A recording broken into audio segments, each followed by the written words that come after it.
Louder. I'm not a paid protester. I've been a resident of Cody, Wyoming for my entire life. I graduated from that high school right there. I'm not strictly left or right. Think I'm some far left ideologue? Think again. I support the Second Amendment. I believe in agriculture, beer, cowboys, religious freedom, and the great outdoors. I cherish family values, and I love this country deeply. Yes, I plan to move to Spain.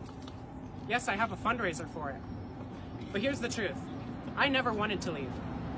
I've never been to Hollywood, New Orleans, New York City, and I shouldn't feel like I have to leave just to live my life the way I want. But that's exactly what's happening. I'm not moving to Spain because I hate America. I'm moving because I love myself enough to survive, because I want to live without fear, because I want to grow old. I shouldn't have to cross an ocean just to breathe. I remember standing in the school bathroom in 7th grade, staring in the mirror, begging God to fix me, not because I was evil, but because I was scared.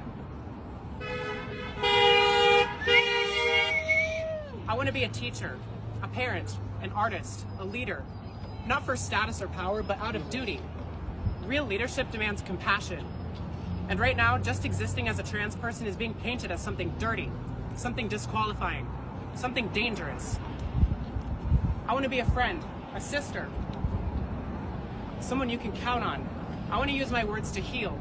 I want to build things that matter. I want to inspire kids to love math and to survive heartbreak.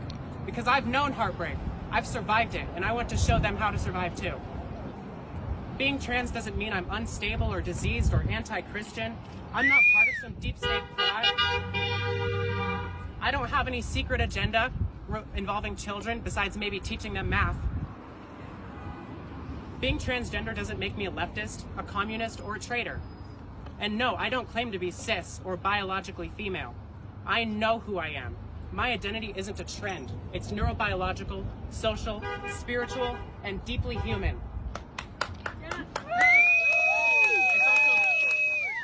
It's also backed by decades of research. I didn't choose this. I didn't wake up one day and put on a new identity like a costume.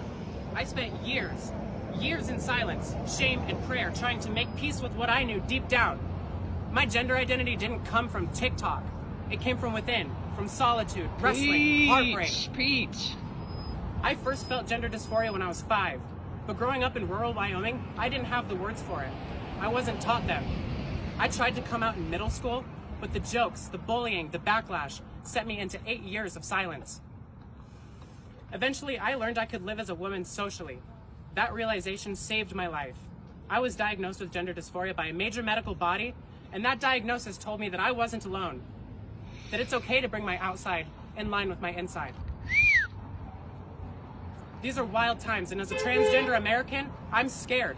I never thought I'd be pushed out of the country I love, but here we are. They're laying the groundwork to make citizenship conditional on race, on gender, on loyalty. That's fascism. They're preparing to criminalize our existence under the guise of patriotism, and we will not be silent.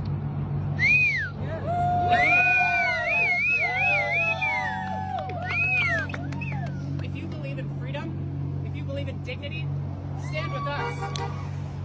Share our stories, speak out, vote with compassion, fight for a country where no one has to flee just to feel human. I don't want pity. I want allies. I want neighbors who care more about heart than headlines. Yes. If you're with me, say so loudly. Yes. Yes. Let trans kids. That's what democracy looks like. Yes. Let trans kids and adults know they're not alone.